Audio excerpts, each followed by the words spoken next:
చిత్తూరు జిల్లా నగరంలో పోలీసులు అత్యుత్సాహం చూపుతున్నారు. వైఎస్ఆర్ కాంగ్రెస్ శ్రేణులపై కక్ష సాధింపు చర్యలకు దిగారు. 2 రోజుల క్రితం మున్సిపల్ చైర్పర్సన్ శాంతకుమారి తనయుడిని అరెస్ట్ చేసిన పోలీసులు తాజాగా ఆమె భర్త కేజే కుమార్ను అదుపులోకి తీసుకున్నారు.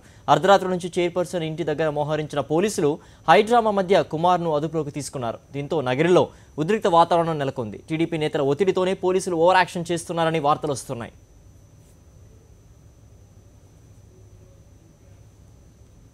తన అనుచరులపై అక్రమ కేసులు బనాయిస్తున్నారని నగర ఎమ్మెల్యే రోజా ఆరోపించారు. మహిళల సమస్యలపై పోరాటం చేస్తున్నందునే తనపై అనుచరులపై అక్రమ కేసులు పెడుతున్నారని విమర్శించారు.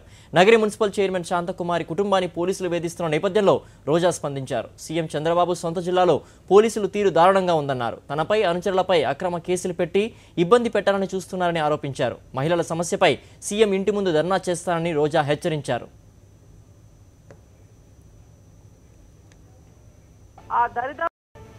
నిన్న క్లియర్ కట్ గా ఎస్ఐన్సీ అని అడిగితే వాళ్ళు ఏదో ఇచ్చారమ్మా, అది ఇన్వెస్టిగేషన్ లో ఉండదు, వాళ్ళు లేనప్పుడు ఎందుకు ఉంటుంది అన్నారు.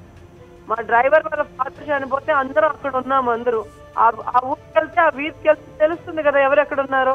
కేవలం కక్ష సాధింపు చర్యగా మున్సిపాలిటీ పోయింది, ఎమ్మెల్యేగా పోయాను అన్న బాధతో ఆయన్ని ఓడించిన వాళ్ళ మీద ఆయన కక్ష సాధింపు చర్య చేయాలి. కానీ మేము కష్టపడి గెలుచుకున్న దాని మీద మా మీద కక్ష సాధించడం, ఆల్రెడీ చింతమనేని లాంటి వాళ్ళకి చంద్రబాబు సపోర్ట్ ఎంత ఉందో మనం చూసాం.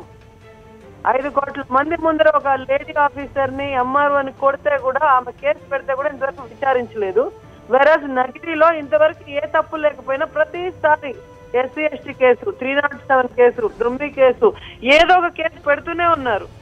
గతంలో కూడా మీరు చూస్తే నేను ఎమ్మెల్యే అయిన కొత్తలో నగిరి జాతరలో నా మీద అటాక్ చేసి నా చేయి దగ్గర బ్లీడింగ్ అంతా అయింది. అన్ని ఛానల్లో వచ్చింది. కేసు కూడా పెట్టారు, అటెంప్ట్ మర్డర్ కేసు. వాళ్ళు టీడీపీ వాళ్ళ మీద పోలీసులే పెట్టారు, నేను పెట్టింది కాదు. అయినా కూడా చూస్తే అది క్లోజ్ చేసేసి, క్లోజ్ అయిన విషయం కూడా ఇంతవరకు నాకు ఒక రిసిప్ట్ రాలేదు. ఎన్ని ప్రూఫ్లు ఉన్నా వాళ్ళని పక్కకు పంపిస్తారు. వాళ్ళు తప్పు చేస్తే కేసు పెట్టినా పెట్టించుకోరు. మన మీద ఎప్పుడు కేసు పెడతారో, ఎంత కేసు పెడతారో తెలిసి సడన్ గా అర్ధరాత్రి వచ్చి తలుపులు దన్నేయటం, డోర్లు దన్నేయటం, ఇష్టానికి అరవటం. అధికారం ఉంటే ఏమైనా చేయొచ్చు అంటే అది కరెక్ట్ కాదు. నేను మాత్రం ఇది వదిలిపెట్టే ప్రసక్తి లేదు. చంద్రబాబు నాయుడు గారి ఇంటి ముందరో ఆయన ఆఫీస్ ముందరో ధర్నా పెట్టుకుని తేల్చుకోవాలనుకుంటున్నాను నేను కూడా. గతంలో జనవరిలో గారు చూసినట్లే కూడా ఇదే విధంగా దాడి జరిగింది. దాంట్లో అయితే అప్పటి నుంచి టీడీపీలో నుంచి ఎవరైతే చేరారో, టీడీపీకి చెందినటువంటి 2 వ్యక్తులు, అప్పటి నుంచి కాంగ్రెస్ నుంచి చేరిన వ్యక్తులు కూడా దాడి చేయడం జరిగింది. అక్కడ ఉన్నటువంటి మున్సిపల్ సిబ్బంది పైన కూడా దాడి చేసే ప్రయత్నం కూడా చేయడం జరిగింది. మొత్తం మీరు చూసినట్లే ఆ రోజు కూడా ప్రొటెస్ట్ చేశారు. ఎన్నిసార్లు ప్రొటెస్ట్ చేసినప్పటి నుంచి ప్రభుత్వం మాత్రం వెనక్కి తగ్గే ప్రసక్తి కనిపించడం లేదు. దీనికి సంబంధించి టీడీపీపై మీరు ఎలాంటి ఒక మెమరాండం అవుతారు, ఏ విధంగా వాళ్ళని అల్టిమేటం ఇచ్చేటువంటి అవకాశం ఉందంటారండి? ఈ రోజు గొడవ చేసే యదవులందరూ కూడా టీఆర్పీ నుంచి వచ్చిన వాళ్ళు, కాంగ్రెస్ నుంచి వచ్చిన వాళ్ళు స్మగ్లర్లు. ఎందుకంటే తెలుగుదేశం నాతో వర్క్ చేసిన వాళ్ళని నేను చూసా. ఈ రోజు వాళ్ళని పక్కన పెట్టుకొని వాళ్ళ ద్వారా లా అండ్ ఆర్డర్ ప్రాబ్లం చేస్తుంటే కూడా ప్రూఫ్లతో కూడా మరి కలెక్టర్ గారికి ఇవ్వడం జరిగింది, ఎస్పీ గారికి కూడా ఇవ్వడం జరిగింది. మరి వాళ్ళు ఏం చేస్తున్నారు? జిల్లాలో ఇంత అన్యాయం జరుగుతుంటే ప్రతిసారి హ్యూమిలేట్ చేస్తూ కేసుల మీద కేసులు పెట్టుకుంటూ పోతుంటే మరి కాపాడాల్సిన బాధ్యత కలెక్టర్ మీద, ఎస్పీ మీద ఉంది. కానీ వాళ్ళు పట్టుకోకుండా అధికార తల్లొగ్గి ఆ పార్టీ కార్యకర్తల్లాగా పనిచేస్తుంటే సిగ్గుచెట్టుగా ఉంది. చూసినట్లయితే చిత్తూరు జిల్లాలో మరీ ముఖ్యంగా నగరిలో ఈ స్థితికి దిగజారిపోయిందండి. మొత్తమే చూసినట్లయితే అక్కడ ఉండే పరిస్థితులు ఒకదాని తర్వాత ఒక విషయం కాదు. దాదాపు చాలా రోజుల నుంచి మీరు ఎమ్మెల్యేగా ఎన్నికైనప్పటి నుంచి కూడా ఏ సందర్భంలో ఏదో ఒక సందర్భాన్ని వాళ్ళు చూసుకోవడం, దాన్ని చెప్పి ఒక డిస్టర్బెన్స్ క్రియేట్ చేయడానికి కొనుక్కుంటున్నారు. శాంతి భద్రతలు ఇంత విఘాతం కలుగుతున్నప్పటికీ, ప్రజాస్వామ్యంగా మీరు ఎన్నికైనప్పటికీ కూడా మీకు జరగాల్సిన న్యాయం కానీ గౌరవం కానీ దక్కలేని పరిస్థితి. దీనికి సంబంధించి మీరు ఎలా భావిస్తున్నారు? దీనికి సంబంధించి చేతగాని దద్దమ్మ ప్రభుత్వం అండి చంద్రబాబు నాయుడు ప్రభుత్వం. సొంత జిల్లాకి ఏమీ చేయలేదు, సొంత మనుషులకి ఏం చేయలేదు.